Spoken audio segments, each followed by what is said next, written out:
आपण पाहत आहात ठळक घडामोड निर्भीड पत्रकारिता।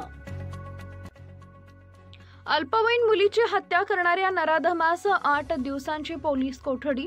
खेड मांजरेवाडी धर्म तालुका खेड येथील महाविद्यालयीन अल्पवयीन मुलीचा खून करून तिचा मृतदेह भीमा नदीच्या पात्रात फेकून दिल्याची धक्कादायक घटना दिनांक 12 रोजी दुपारी उघडकीस आली होती। या गंभीर घटनेबाबत आरोपी नवनाथ कैलास मांजरे वय वर्ष 29 राहणार मांजरेवाडी धर्म तालुका खेड या नराधमाला पोलिसांनी अटक केली असून 8 दिवसांची पोलीस कोठडी दिली आहे।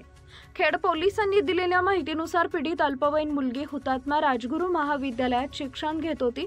इयत्ता 11वीची परीक्षा देऊन क्लाससाठी ती महाविद्यालयात नेहमीप्रमाणे येत होती।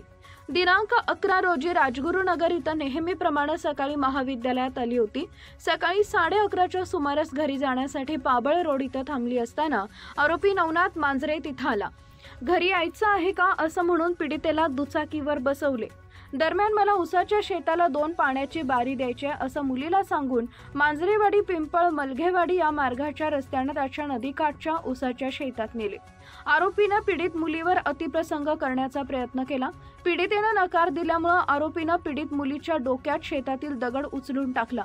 तिचा मृतदेह शेतालगतच असणाऱ्या भीमा नदीच्या पात्रात 150 फूट ओढत नेऊन टाकला अशी आरोपीने कबुली दिली असल्याचं पोलीस उपनिरीक्षक स्नेहल राजे यांनी सांगितलंय। मुलीवर लैंगिक अत्याचार झाले का नाही याबाबत डॉक्टरांकडून पीएम रिपोर्ट येणं बाकी आहे।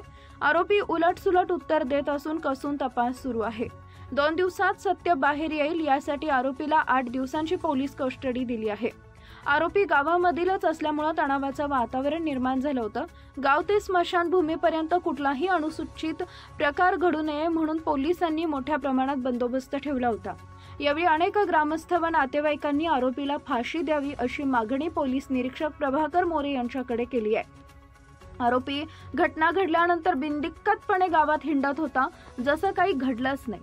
घटनेनंतर तो जवळके इथं यात्रेला जाऊन आला। दुसऱ्या दिवशी सकाळी हनुमान जयंती निमित्त स्वतःच्या किराणा दुकानात नारळ विकत होता। तसेच माझ्या शेतात नदीलगत कुणीतरी बाईचा ओरडण्याचा आवाज आला, मी घाबरून तिकडं गेलो नाही असं गावात तो सांगत होता।